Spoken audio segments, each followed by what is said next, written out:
மூஞ்சி டம்மியா இருக்குன்னு பாக்குறியா? அடி ஒண்ணுன்னு அம்மி மாதிரி இருக்குன்னு தெரிஞ்சுக்க.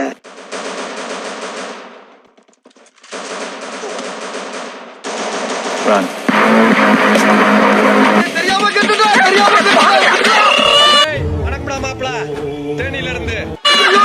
தெரியல எனக்கு. ஐயப்பா சொல்றானே.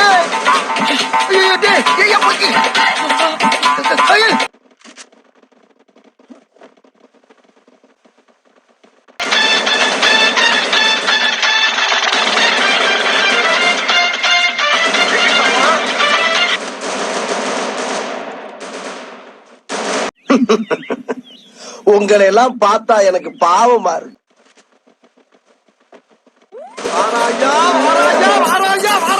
என்னை ஒண்ணு செஞ்சிடாத. ஐயோ அம்மா, காப்பாத்துக்க. எனக்கு ஏற்கனவே புண்ணா இருக்கு.